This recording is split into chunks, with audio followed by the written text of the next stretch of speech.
grabación. Y estamos entonces en nuestra semana número 15. Nos falta completar el último capítulo, que es el arte de detallar, ¿cierto? Esperamos completarlo el día de hoy y luego, que no es mucho realmente, ustedes todavía tienen plazo hasta las 9 de la noche para enviar sus trabajos, ¿cierto? Y tenerlo todo listo para que sea revisado, ¿no? Como dije, el próximo miércoles tendremos entonces nuestra evaluación final, ¿no? Que va a ser desde las 7 de la noche. Más o menos la evaluación debe demorar entre 1 hora y media, 1 hora y 40 minutos, 1 hora y 40. Entonces, prácticamente la próxima sesión va a ser dedicada estrictamente a la evaluación, ¿ya?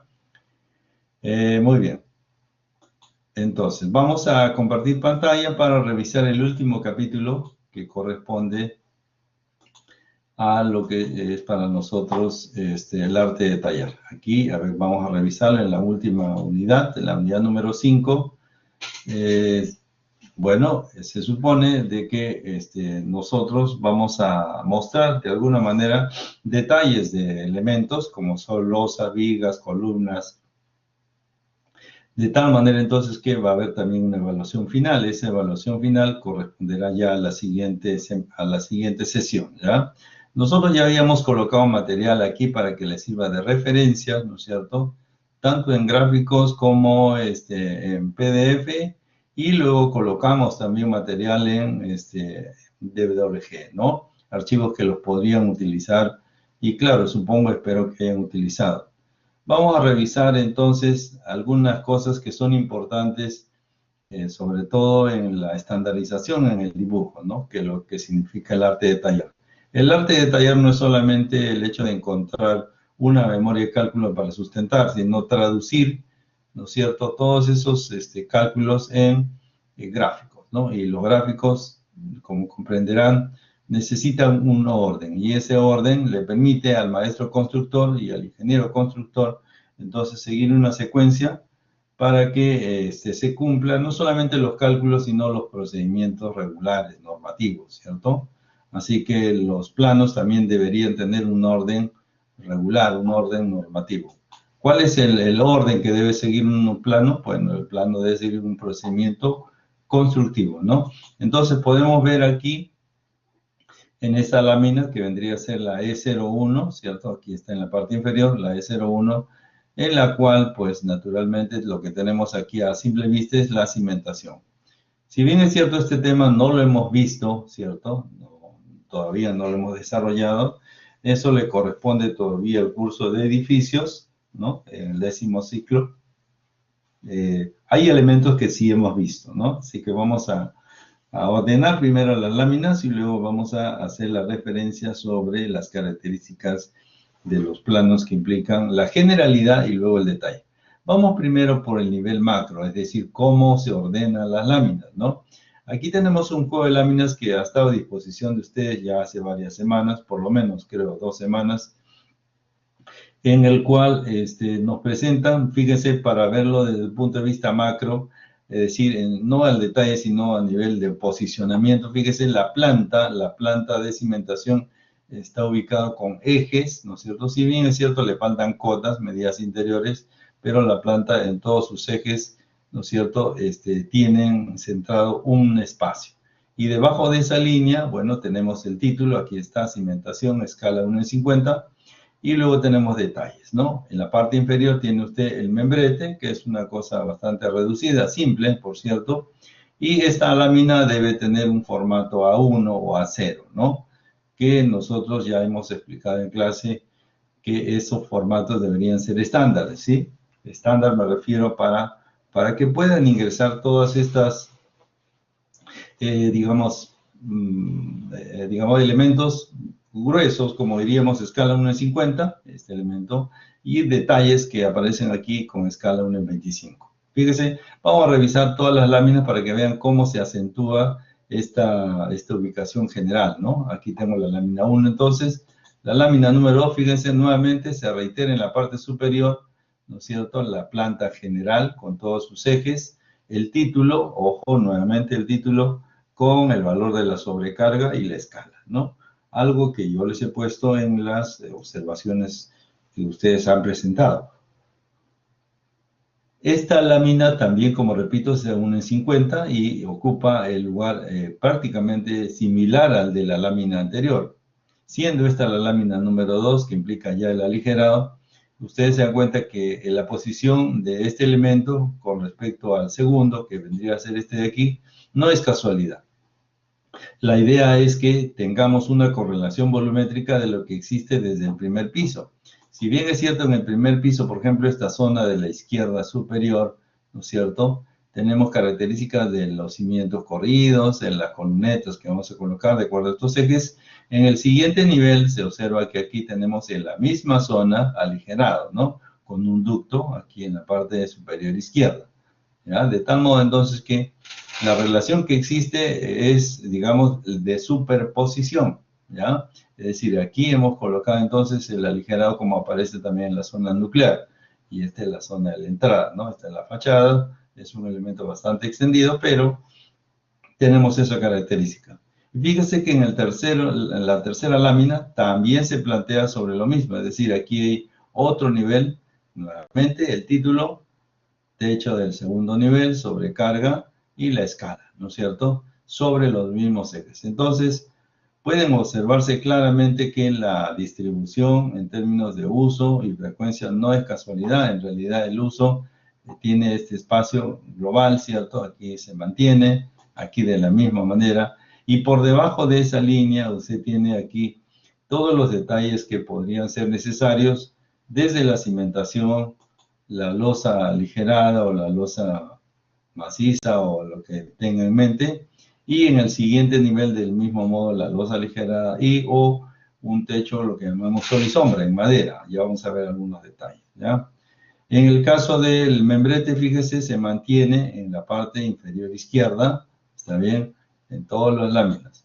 Entonces, si usted se percata, estas láminas tienen un común denominador, ¿cierto? La ubicación de la planta, el nombre, la escala y el membrete. Eso es lo que hemos visto en las tres, fíjense, se mantiene, ¿ya? Entonces, ese orden, repito, no es casualidad, porque ese orden implica una situación reiterada del volumen que está creciendo, ¿no? En el primer piso, bueno, tiene la cimentación. Siguiente piso, en esta esquina superior izquierda, aligerado, y en el siguiente tenemos un ducto y con un techo sol y sombra, ¿no? Más o menos esa es la figura.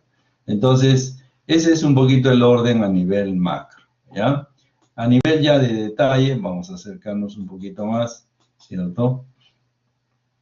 Bueno, se volteó, pero no hay problema. Ya, ok. Vamos a acercarnos un poquito más.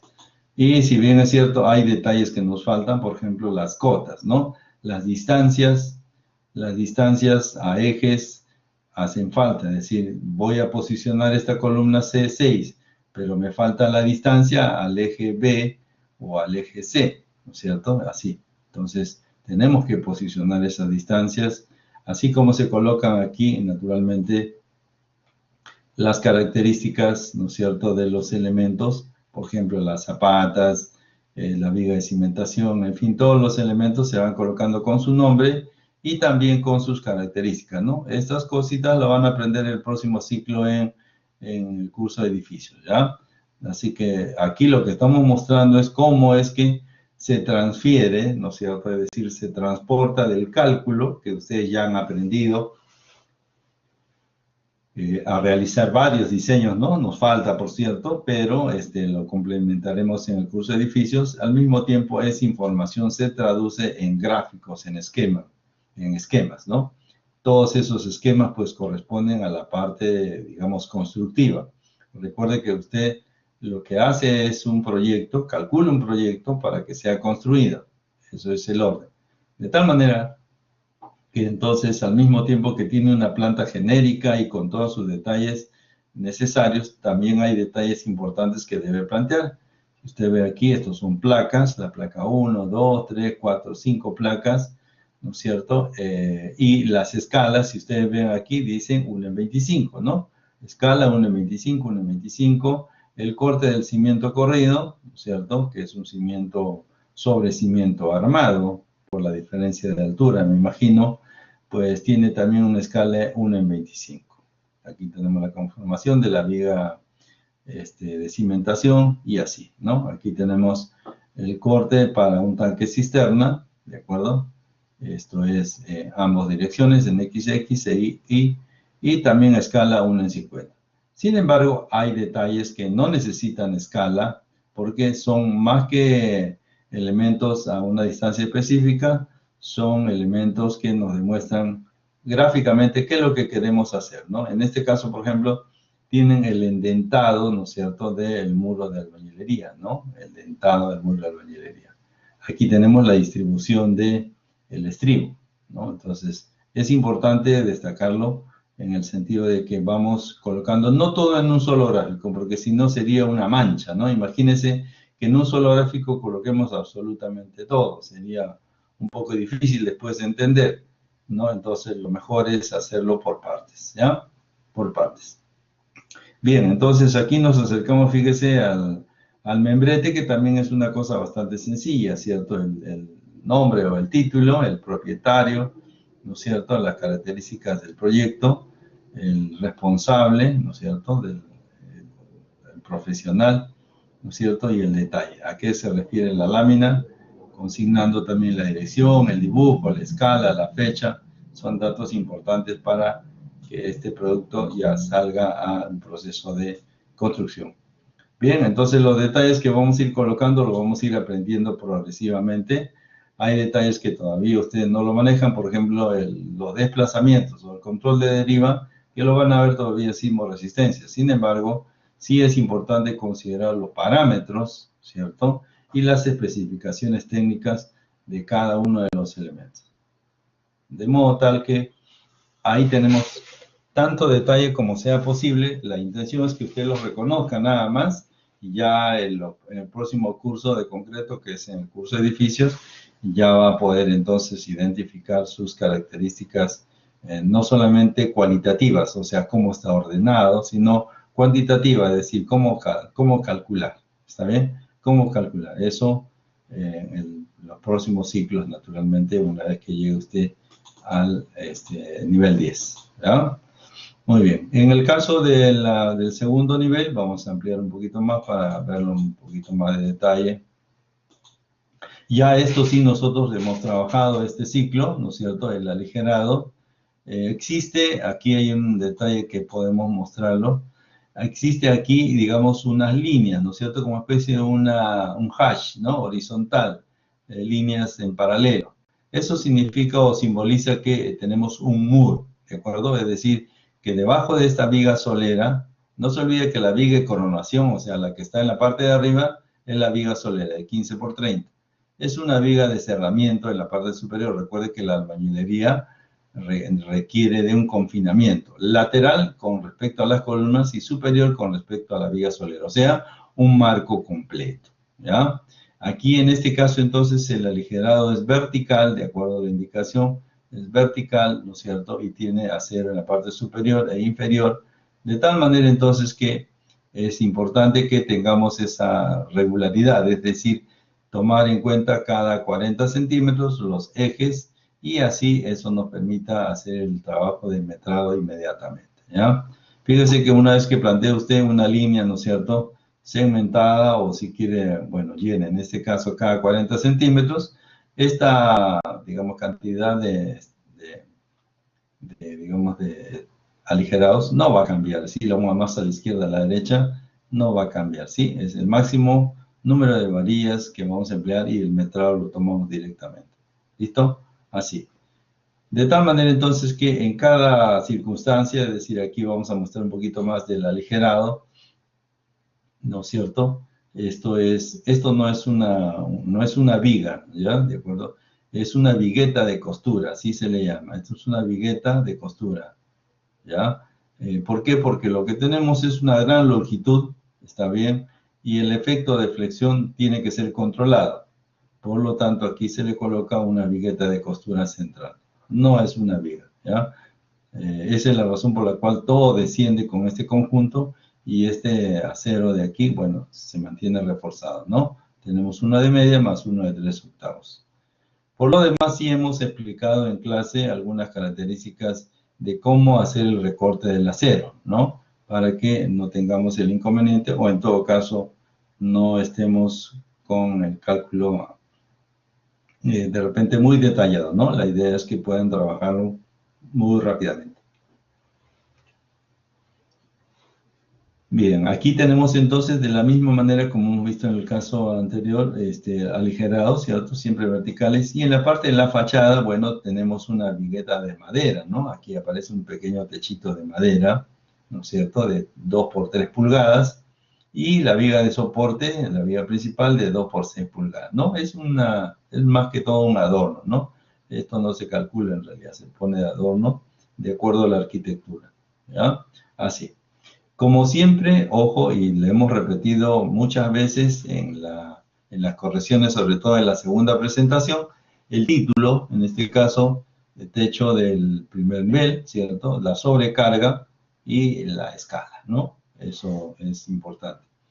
Los cortes de las vigas los tenemos aquí, está como repito 1 en 25, algo que ya lo hemos reiterado antes, ¿cierto? Y claro, también algunos otros refuerzos o anclajes, detalles de anclaje que no tienen por qué estar a escala, son simbólicas y claro, tienen la medida correspondiente, ¿no? En cada caso. Por eso se le pone entonces detalle de anclaje y se le pone sin estribo, ¿está bien? Sin estribo, así, no hay necesidad de colocar estribo, ¿no? Sin embargo, a lo largo de todo el resto del proyecto, ustedes van a ver los cortes, ¿está bien? Estos cortes que los tenemos aquí de distintas vigas, ¿no es cierto?, que han sido realizados directamente en el plano de planta. Tenemos los cortes que están a 1 en 25, ¿de acuerdo? Todas están a 1 en 25. Si usted reconoce aquí, todos están a 1 en 25. Y de todas maneras, como les decía anteriormente, hay elementos que no necesitan estar a escalas porque tienen cotas, ¿no? Tienen medidas o tienen variaciones. Por ejemplo, este gancho N tiene una medida, si es que es de 1 pulgada, 40 centímetros, y es de 3 cuartos, 35, y así va descendiendo, ¿no? Salvo que indiquemos de manera específica, ¿ya? De la misma manera, el anclaje, ¿cierto? El anclaje de digamos, la zona de confinamiento de las columnas, ¿no es cierto? Y lógicamente, a veces no necesariamente se requiere colocar con escala, ¿no? Esquemáticamente eso es válido y entonces no hay inconveniente, ¿ya? De este lado también tenemos nosotros los anclajes de inicio, ¿no es cierto?, de la cimentación o de los muros, ¿no?, el muro de contención. Muy bien, ahora aquí, si bien es cierto, aparece, fíjense, los cortes, ¿no? Van en orden, 1, 2, 3, 4, así de manera consecutiva, como los vamos encontrando. Los cortes, repito, están siempre a 1 en 25. Sin embargo, este aligerado típico se ve que está a escala 1 en 10. ¿Por qué? Porque si lo colocáramos a 1 en 25 se vería muy pequeñito, no sería nada representativo, ¿de acuerdo? Entonces, para evitar cualquier confusión, entonces preferimos aumentarle la escala, ¿está bien? La escala, entonces, en corte aligerado, normalmente es a 10, 1 en 10, ¿listo? Así. Entonces, ahí tenemos las referencias, ¿no es cierto?, de los planos, es decir, todo lo que significa para nosotros cálculos o esquemas llevados a una planta, la cual entonces va a desarrollarse ya constructivamente hablando, ¿no? Eso es lo que nosotros debemos reconocer sustancialmente. ¿Listo? Ahora, en los planos vamos a seguir encontrando cada vez más detalles, ¿no? Como ustedes han visto aquí, tenemos la planta de cimentación, la vía de cimentación, zapata, algo que vamos a trabajar en el siguiente curso. Y de la misma manera aquí, ¿no es cierto? Sin embargo, todavía existe otra lámina más, o sea, una tercera lámina en la cual, fíjense, vamos a analizar que hay un adicional en cuanto a materiales, ¿no? Tenemos un adicional, un segundito, ya, tenemos ahí un adicional de madera, ¿no? Ustedes ven aquí que tenemos cómo se representa la madera, una viga de madera, nos dice aquí, de 2 por 6 pulgadas, ¿sí? 2 por 6 pulgadas. Estamos hablando de 5 centímetros y 15 centímetros de peralte. Y esto de aquí, ¿no es cierto? Tenemos un techo, ¿no es cierto?, de madera, con viga de madera de 2 por 6 y una columna de madera de 6 por 6, de 15 por 15, ¿no? Es como una pequeña terraza, ¿ya? Así. Y como ustedes ven hacia la derecha, de la misma manera aparecen, ¿no es cierto?, algunos detalles que no se habían visto antes, como digamos, este detalle de sol y sombra, así se le llama. Y aquí también hay unas cajuelas, ¿no es cierto?, estos cuadraditos, eso significan bloques de vidrio, ¿no? Y esos bloques de vidrio, bueno, se colocan ahí en función de las necesidades de la arquitectura para iluminación cenital. Sin embargo, corren el riesgo de que se desprendan, ¿no? Así que se les añade, ¿no?, varillas de acero de 3/8, mínimo en realidad, pero que permitan garantizar que ese elemento no se vaya a desplazar hacia abajo, ¿de acuerdo? No se vaya a desplazar hacia abajo. Así que habrá que tener cuidado con elementos que son un poquito, digamos, sueltos, ¿no? O sea, que no están anclados con algún elemento muy rígido. Muy bien, entonces van a haber una serie de detalles que los mostramos simplemente aquí. Algo que hemos venido reiterando N veces y sigo insistiendo, el techo del plano, ¿no es cierto?, escala 1/50 y la sobrecarga específica, ¿no? En este caso, siendo el último techo, que implica para nosotros, por ejemplo, la azotea, ¿no? El último techo representará una sobrecarga de 100, ¿no? 100 kilogramos por metro cuadrado. Y aquí, por ejemplo, algunos detalles que de repente son útiles o nos faltan, ¿no? Aquí está definida la zona de confinamiento, H sextos, ¿cierto? Y la zona central, que los dos H tercios, ¿ya? ¿Por qué? Porque H tercios más H tercios me da 2 veces H sextos, y eso será H tercios. Y del total me quedaría entonces, en la parte central, los 2 H tercios, ¿ya? En ese sentido, entonces, la norma nos indica que no podemos, ojo, no podemos empalmar más del 50% del total del acero. Entonces, en un solo corte, no podemos hacer el empalme del 100% de acero, se tiene que hacer escalonado, ¿ya? ¿Y eso dónde se hace? Precisamente en estos 2 tercios de H. ¿Listo? Muy bien, entonces, como comprenderán, hay gráficos que no tienen escala, como dice acá, sin escala. ¿Por qué?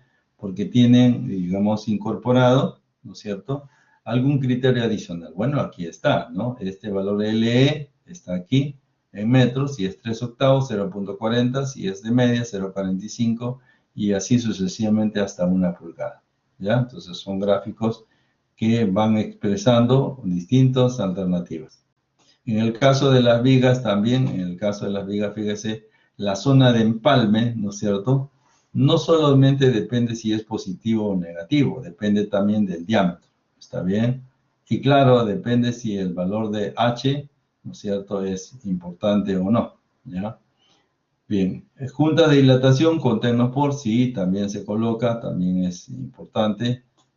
Sin embargo, ya ustedes van a ver en sismoresistencia cuál es la junta de dilatación que deben colocar entre edificación y edificación.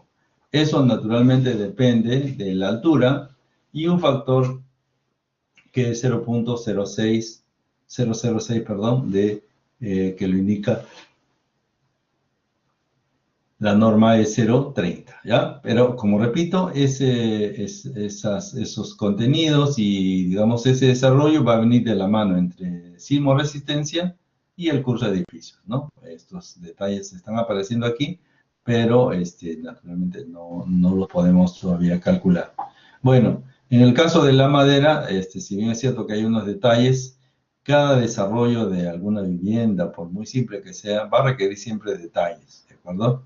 Normalmente usamos estos elementos de conexión metálicos, ¿no?, para adherirlos y sobre todo empernarlos. Esa es una posibilidad, una técnica, ¿no? Sin embargo, los expertos en madera son los japoneses, ¿no? Los japoneses no hacen este tipo de empalme metálico. Todo lo hacen por destajo, o sea, corte, ¿no? De tal manera que se insertan madera contra madera y eso cierra, no solamente estructuralmente, sino cierra la visión de elementos adheridos nuevos, ¿no? Metales, por ejemplo, ¿no? En las construcciones japonesas en madera, difícilmente usted va a ver un elemento de conexión metálico. Todo es madera contra madera. ¿Cómo se presentan las columnas? Ahí las tienen, ¿no es cierto? Características de tipificación de... Aunque en otras alternativas se puede presentar un cuadro, ¿no? Un cuadro que sería un poquito más ordenado, ¿no? Pero como no son muchas columnas también no habría ningún problema. Bien, eso significa entonces, fíjense, la referencia de los planos que muestran, ¿no es cierto?, que nos muestran para nosotros un elemento constructivo, ¿ya? Un elemento constructivo que siempre va a hacer falta. Sin embargo, no siempre están todos los elementos, digamos, en un solo tipo de lámina, ¿no? Es posible que tengamos láminas un poquito más grandes, no complejas, sino porque la magnitud del elemento o el tamaño del elemento no entra dentro de un formato, así que suelen a veces haber estos cambios, ¿no? Miren, ve, con respecto a esta lámina, ¿no es cierto?, pues hay una diferencia, ¿de acuerdo? Hay una diferencia, es más chica, ¿de acuerdo? Porque no se necesita para más, no tenemos muchos gráficos, pero, por ejemplo, en este caso se plantea con mucho detalle, vamos a revisar aquí lo que significaría la distribución de los estribos, ¿sí? Fíjense, ahí lo vamos a poner, y en este caso aparecen los estribos en la zona del nudo, fíjense, nos dice a 15, ¿no? A 15 centímetros, tal como lo indica la norma, en la zona de viga. Y bueno, en este caso, ha colocado dos estribos a 5, tal como normalmente yo lo hago, ¿no? De hecho, esto es una buena práctica porque no necesariamente, digamos, el estribo 1 a 5, no necesariamente a veces cubre la demanda, ¿está bien? Y un estribo más realmente no nos va a afectar. Bueno, la zona de confinamiento es 5 a 10. El resto dice ver cuadro. Eso lo podemos ver en cuadro. Y de la misma manera cuando tenemos en la albañilería, ¿no? En la albañilería también tenemos que colocar estribos y lógicamente hay un desarrollo, no solamente en los estribos, sino aceros horizontales. Alambre dice 2 alambres número 8 cada 3 hiladas, es decir, cada 3 hiladas va a haber un alambre, aquí está, mostrándose, que corra a nivel intermedio, ¿ya? Aquí los tenemos también. En el caso ya de las zapatas, ya veremos esto en el 10º ciclo, ¿cierto? Cómo se diseñan y cuáles son las características del inicio, ¿no? Del arranque de una zapata. Y claro, ya el diseño por corte, ustedes ya lo han desarrollado. Y si ustedes se dan cuenta, aparece aquí la característica que ya habíamos planteado. 2 estribos a 5, 5 a 10 y el resto, ¿no es cierto?, en forma simétrica en cada extremo, tanto en la parte inferior como en la parte superior, ¿ya? Así. Y finalmente aquí hay un esquema, ¿no? Un gráfico, que no lo vamos a explicar, pero sí está aquí detallado, es el diseño de una escalera. Propiamente también realizado en el curso de edificios, que nos permite entonces cerrar y complementar varios detalles que pues no se hacen en concreto, ¿no? ¿Por qué? Porque no nos alcanza el tiempo simplemente, ¿no? Fíjense, ya estamos en la última clase y todo lo que nos faltaría, ¿no? Por ejemplo, los armados en 2 direcciones, escaleras, placas, tanque cisterna, en fin, hay varias cosas, sería imposible, ¿no? Esa es la razón por la cual existe el curso de edificios y a pesar de eso, no es posible completar todos los contenidos del desarrollo de diseño en concreto. ¿Por qué? Porque simplemente, pues, es bastante amplio, ¿no? Ya requiere que cada uno, ustedes como profesionales, investigue, se desarrolle, claro, si le interesa esta línea, ¿no? Si no, puede dedicarse a construcción, en fin, a cualquier otra línea que permita el desarrollo de la ingeniería civil. Finalmente vamos a ver una lámina que también se las he propuesto, es decir, que también está en el aula virtual, se la voy a mostrar donde se encuentra esto. Bien, aquí está en la última unidad, está bien, en la última unidad en la parte de arte de tallar, aquí en la parte inferior, esto también lo colocamos la semana pasada para que les sirva de referencia, así que de aquí todavía se puede bajar material, ¿cierto? Esta lámina, por ejemplo, es de un pequeño proyecto que realicé y como siempre les estoy indicando, lo que tenemos aquí es ¿qué cosa? El título, la sobrecarga, o en este caso el corredor y la escalera tienen una sobrecarga mayor que el resto de los ambientes para una losa aligerada de 20 centímetros. La escala 1 en 50, ya ustedes saben perfectamente que estos colores representan una valoración, ¿no? Una valoración para la hora del gráfico. Las columnas tienen que estar referidas a ejes, si ustedes se dan cuenta, siempre las columnas están referidas a ejes, porque es necesario que cada uno de ellos pues mantenga su punto digamos, de distribución, ¿no? Es importante, por ejemplo, esta columna en esquina tiene este punto de ubicación para colocar, aquí también tenemos este eje y así, ¿no? Cada columna entonces tiene dos ejes.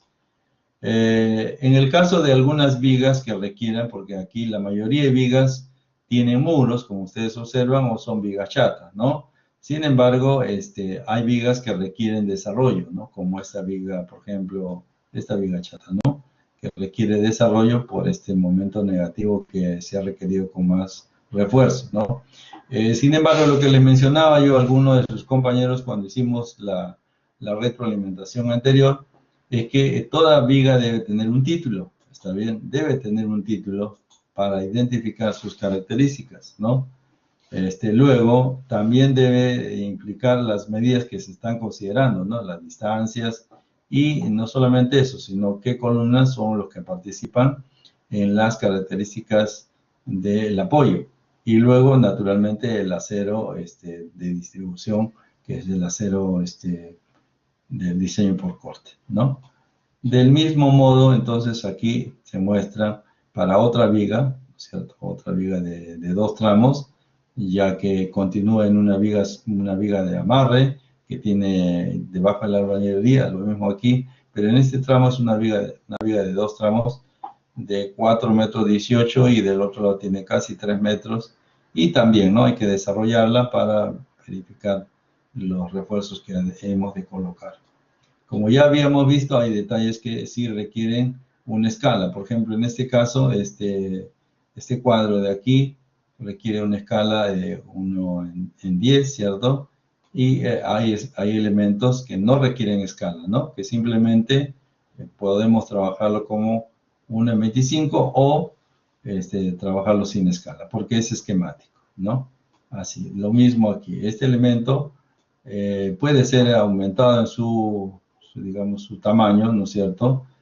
Y no va a cambiar porque la simbología y el uso, ¿no es cierto?, de los elementos y dónde ha de empalmarse en función de cada uno de los diámetros está debidamente especificado en este esquema, ¿ya?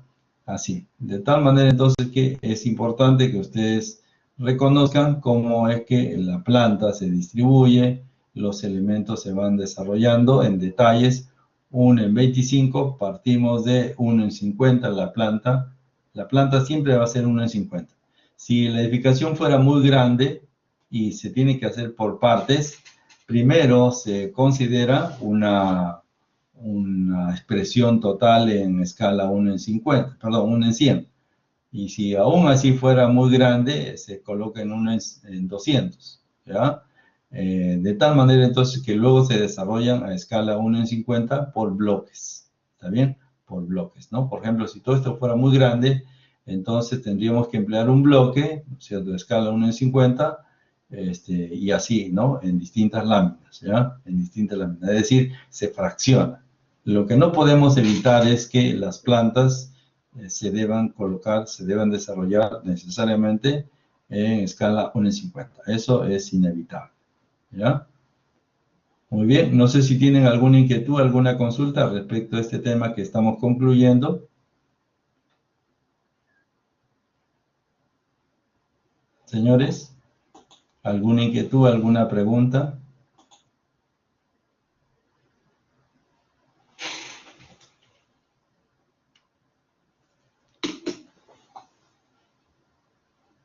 Ok, a ver si estamos todos en el mismo... Ok, todo claro, dice. Pero faltarán datos. Sí, bueno, de hecho, como ya les he comentado, pues naturalmente, sí, hay cosas que van a faltar, ¿no es cierto? Bueno, sí, claro, o sea, si es que, bueno, en este momento ya a ustedes les queda un par de horas, un poco menos de una hora, ¿cierto? Pero Eh, sí, vamos a ver en este momento, ¿sí? No, a ver, respecto a las preguntas que ya están lanzando, está bien, no hay problema. Sí pueden preguntarla por si acaso. Dice, ¿se puede enviar el PDF y los planos en DWG? No. Habíamos dicho que todo va a venir en, perdón, en PDF. La razón es muy simple, o sea, para trabajarlo como un solo documento, es decir, en la parte inicial tendríamos el informe, la memoria de cálculo, y en el anexo que continúa tendríamos los planos, ¿sí? No necesitamos enviar los planos en DWG, ¿sí? El problema es que en el caso del DWG, yo no podría colocar alguna información ahí, ¿no es cierto? Lo tendríamos que hacer en un formato PDF, ¿ya? Entonces, si todavía no lo han, digamos, enviado, pues ese es el detalle, ¿no? Tiene que estar en PDF, ¿ya? Muy bien, no sé si tenemos alguna otra pregunta. A ver, Joseph, creo que tenía una pregunta.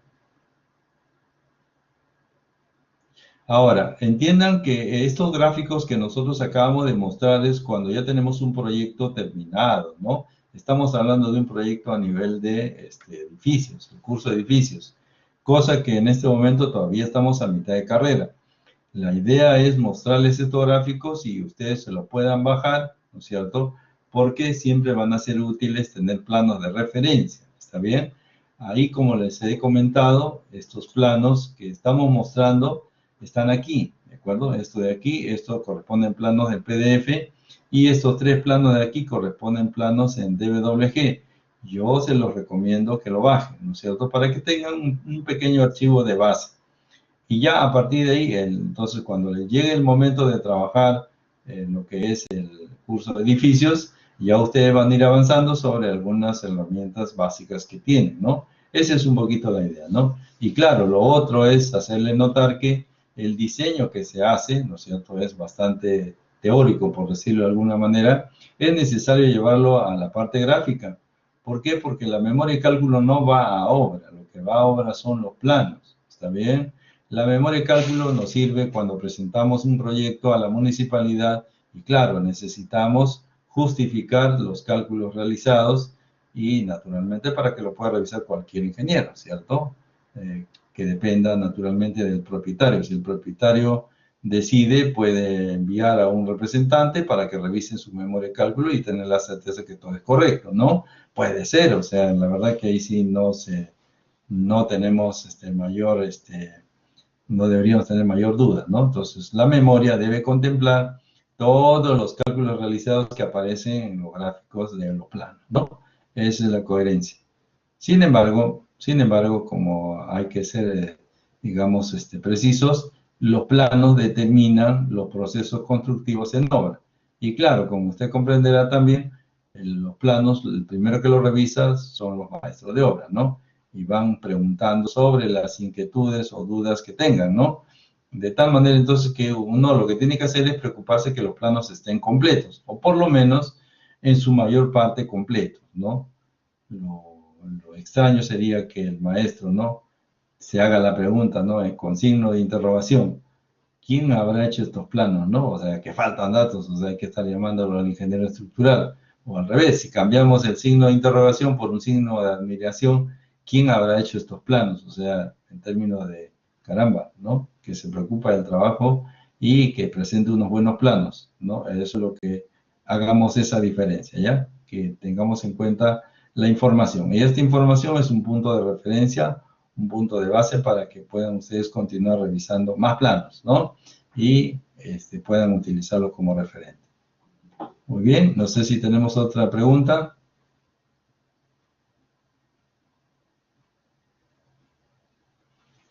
Bien, un segundo punto que quiero comentarles es el examen. El examen ya ha sido planificado para el día lunes, ¿cierto? El lunes, ¿qué lunes es? El lunes 5, ¿no?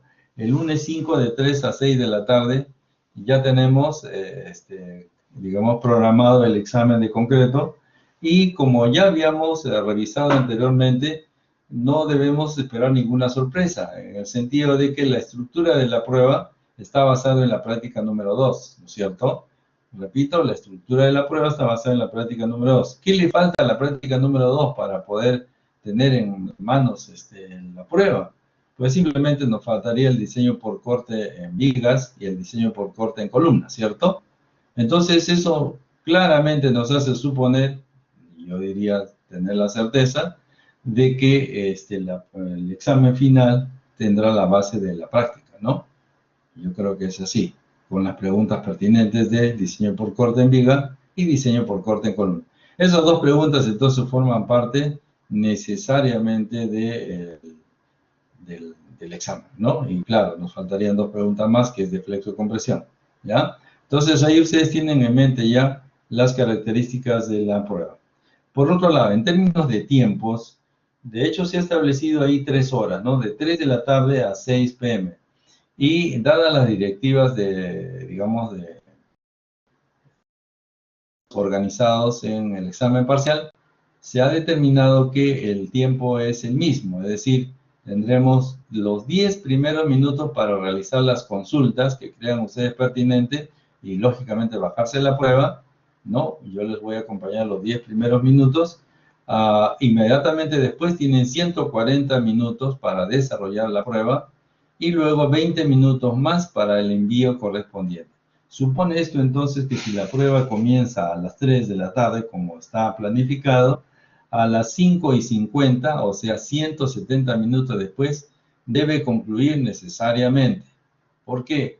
Porque eso permite al alumno que pueda realizar una siguiente evaluación a las 6 de la tarde. Por lo tanto, esto tiene que terminar 10 minutos antes, ¿ya? Esa es la razón por la cual entonces queda circunscrito, ¿no es cierto? 10 minutos, ojo con esto, 10 minutos para hacer las consultas, 140 minutos, ¿no es cierto? Que sería netamente la prueba, con lo cual tendríamos 150 minutos, más 20 minutos para subir la prueba, haríamos 170. 10 minutos más representa las siguientes 3 horas y lógicamente ya debe cambiarse de examen, ¿ya? Entonces, no se confíen, dice allí, ¿no es cierto?, de 3 a 6, pero en realidad la prueba es de 3 a 5:50, ¿de acuerdo? De 3 a 5:50. Y eso va a aparecer en el texto de las instrucciones del examen. Muy bien, ¿alguna otra pregunta sobre el examen?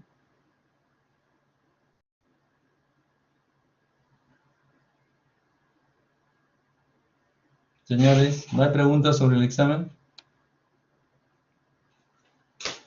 Muy bien, vamos a pasar entonces a la parte final, que es la revisión digamos, de la presentación del trabajo, es decir, el trabajo, aquí lo tenemos, este trabajo ya ha sido presentado, ¿cierto?, en sus diferentes entregas, en la primera y la segunda entrega, los cuales han tenido ya a disposición 3 puntos, ¿cierto? 3 puntos en la primera entrega, 3 puntos en la segunda entrega y estamos en la tercera entrega, la cual va a significar 12 puntos. Y como ya habíamos hecho la suma, aquí hay 18 puntos. Supone esto entonces que lo que llamamos la exposición del trabajo final va a ser en la segunda sesión. Eso supone el próximo miércoles, ¿de acuerdo? El próximo miércoles en clase realizaremos entonces una ronda de preguntas, una pregunta por cada alumno. Entonces, cada alumno va a tener en términos de puntaje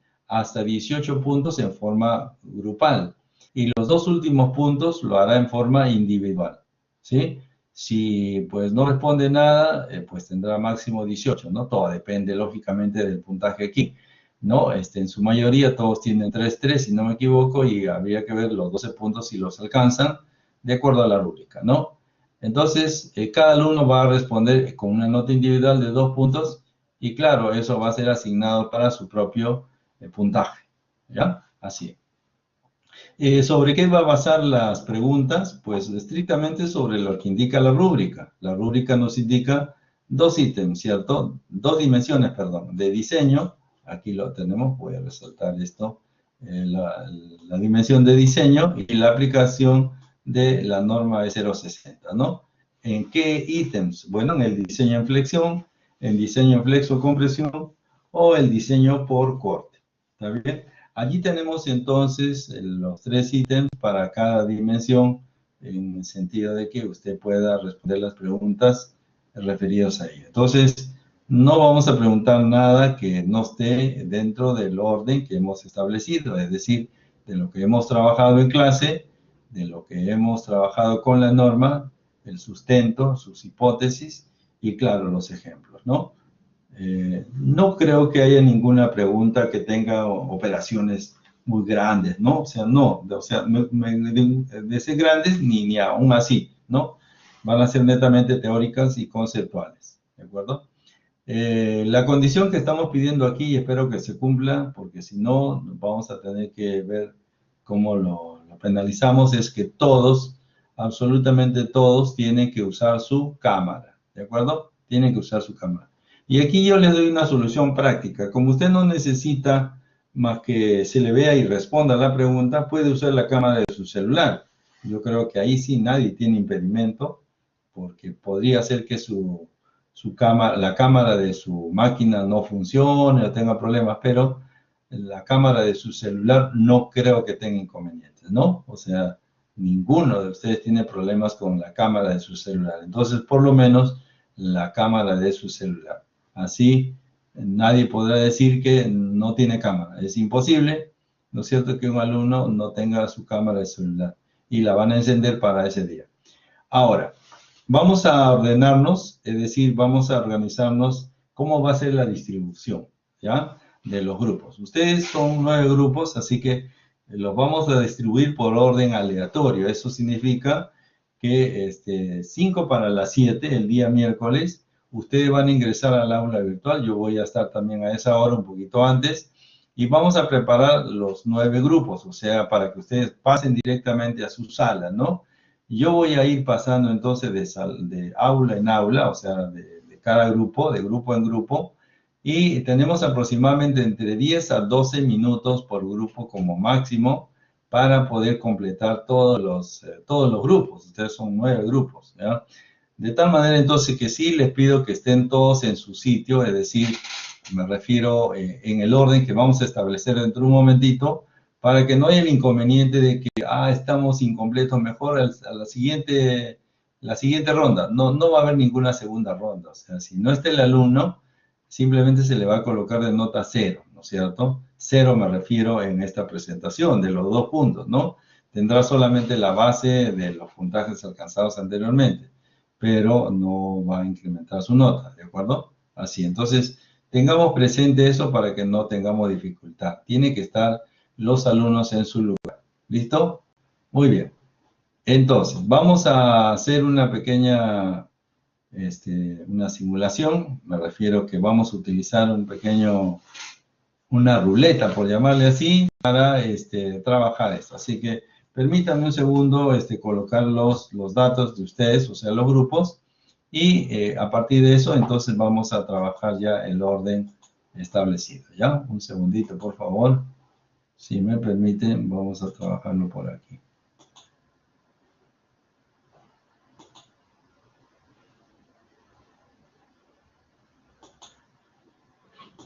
Esto es la tarea final 1.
Muy bien, ahora sí vamos a irnos a la ruleta a definir cómo, ¿no es cierto?, vamos a distribuirnos el trabajo. ¿Listo? Muy bien, señores. Ahí tenemos entonces, ahí tenemos, todos los grupos están ahí a la mano, ¿cierto? Es decir, vamos a ver entonces qué grupo va a comenzar esta ronda de preguntas, ¿de acuerdo? Repito, no va a haber segunda oportunidad, solamente me refiero una vez que se definan los grupos, que lo vamos a hacer de inmediato, ese va a ser el orden, ¿cierto? Y vamos a preguntar de acuerdo al orden que está en el listado de grupo. Por ejemplo, si sale el grupo número 3, entonces vamos a comenzar, el orden es Miguel Extremadoiro, Giacomo Hilares, Mauricio Marroquín, Daryl Santibáñez y Catherine Vargas, ¿no? En ese orden, ¿ya? En ese orden vamos a preguntar. ¿Listo? Vamos entonces con el primer grupo, ¿sí? Ahí se va la bolita. El primer grupo es el número 2. ¿Está bien? Anoten su orden, por favor, pero de todas maneras, grupo número 2. Vamos ya salió el grupo número 2. Vamos entonces a ver quién es el segundo grupo. Ajá, número 8. El grupo número 8, entonces, en el segundo. El tercero. Número 5. El grupo número 5 es entonces el tercer grupo. ¿Ya? Vamos al número 4, el cuarto grupo. El grupo número 1. ¿Sí? El grupo número 1, bueno, yo estoy anotando, pero ustedes pueden ir anotando ahí. Al final vamos a tener todo el listado, ¿no? Pero, bien, vamos entonces para el quinto grupo. El quinto opuesto. ¿Quién es el quinto? Ajá, el grupo número 6. El grupo número 6, entonces, va a sustentar en el quinto puesto. Vamos entonces, nos quedan 4 grupos. Continúa el grupo número 3, ¿no? El sexto puesto, el grupo número 3. Ya nos quedan 3. Muy bien. Tenemos el grupo número 9. El grupo número 9 está en la posición número 7. Solo nos quedan 2. Bueno, el grupo número 7, está bien, está en la posición 8.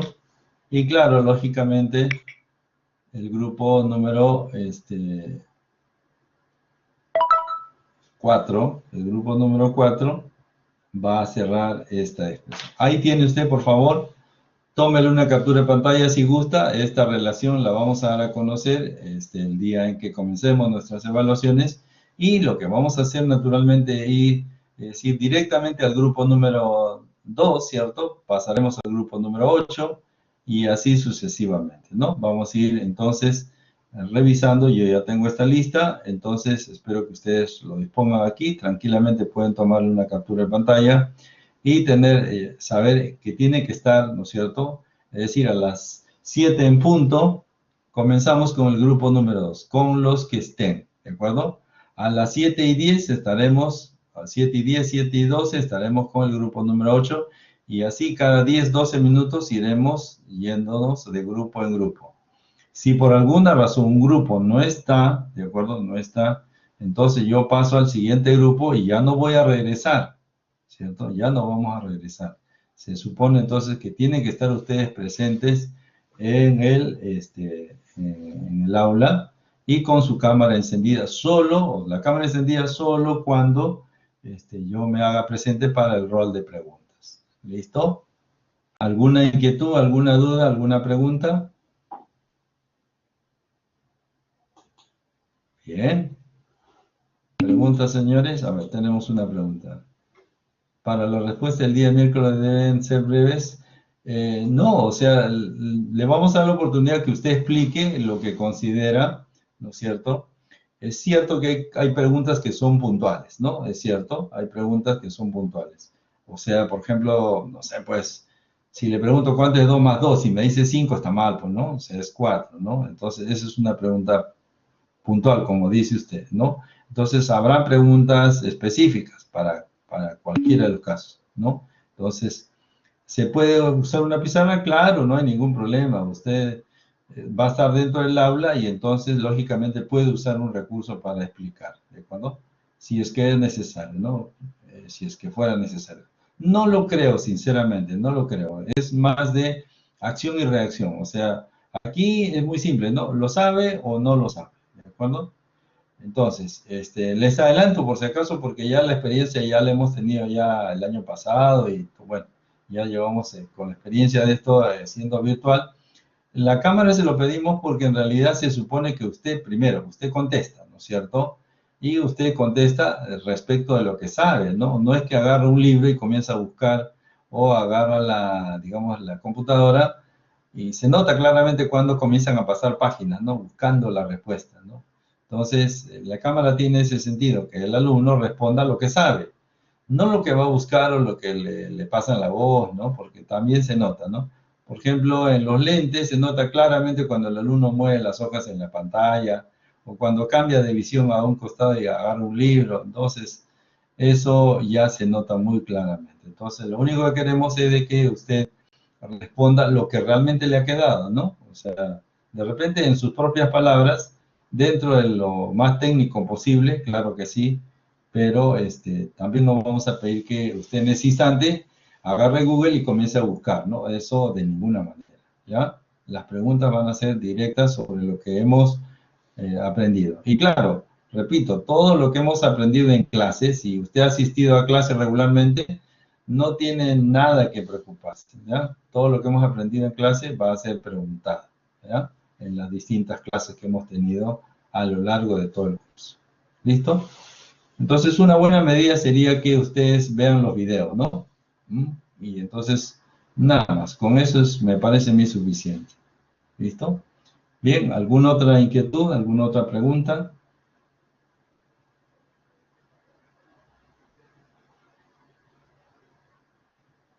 Muy bien, señores. Si no hay preguntas, el ciclo se ha concluido, ¿sí? El ciclo se ha concluido. Espero que les haya servido a ustedes la experiencia y haberlos ayudado, ¿cierto? Y esperamos que todavía completando su trabajo, que les queda una hora, puedan, digamos, alcanzar el mayor puntaje posible, ¿cierto? Y también prepararse para la evaluación oral que es el día miércoles, ¿ya? Y ya a partir de ahí, nada más que revisar la práctica número 2, yo creo que es bastante, complementar con el diseño por corte que hemos hecho en clase y yo creo que ya lo tenemos, ¿no? Ya lo tenemos listo y yo creo que el siguiente nivel sería edificios. ¿Listo? Muy bien. ¿Alguna inquietud adicional? ¿Alguna consulta? Ok. Señores, ha sido un gusto. Sí, nos vamos con un cafecito, ¿cierto? A ver, sí, hay un par de preguntas. Aarón, dígame usted.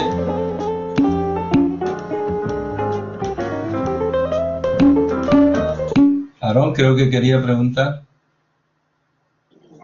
Profe, buenas noches, ¿me puede escuchar? Sí, sí, claro que sí, dígame. Tengo una consulta. Esto ya hace parte del trabajo final. En caso de que, por ejemplo, cuando estemos diseñando por cortante, la cortante del concreto sea mayor a la cortante de ruptura, ¿es posible ese Ya. caso que exista? Sí, sí es posible, claro que sí. Recuerden que el primer S sub 0 lo sacamos a partir de ese criterio y cuando sale negativo, ¿cierto? El B sub S significa que no necesitamos estribo. Ah, sí, Sin pero embargo, se ojo, pone sin aún así. embargo, claro, sin embargo, la norma capítulo 21 nos dice que tenemos que considerar 10 centímetros como mínimo y las otras dos condiciones, ¿no es cierto? ¿Por qué? ¿Por qué lo hace? Porque necesitamos diseñarlo por capacidad, es decir, que primero falle por flexión y después falle por corte, es decir, lo obligamos, lo exigimos más. Sí, eso pasa. Ah, entonces está en la norma, capítulo 21, profesor. Así es. Ya, muchas Así es. gracias, profe. ¿Ya? Buenas noches. Ok, buenas noches. Gracias a todos, señores. Cuídense mucho, ¿no es cierto? Cuiden a su familia también y les deseo lo mejor para que puedan pasar el curso sin ninguna novedad. ¿Ya? ¿Listo, señores? Gracias a todos por participar, siempre han estado presentes ahí. Así que muy buena suerte. Nos vemos el día del examen. Eso, fuerza, fuerza. ¿Listo? Gracias. Buenas noches a todos. Saludos a todos, cuídense mucho, señores. Cuiden a su familia, ¿cierto? Gracias, de igual manera, sí. Gracias a todos. Sí, así es, con mucha fe, eso. Gracias a ustedes. Buenas noches. Gracias. Ok, señor, gracias a usted también. Gracias por participar. Sí, Natalie, un solo archivo PDF, ¿ya? Sí, es correcto, ¿ya? Un solo archivo. Ok. Muy bien. Ok, chicos. Buenas noches a todos. Entonces vamos a dejar de grabar ya.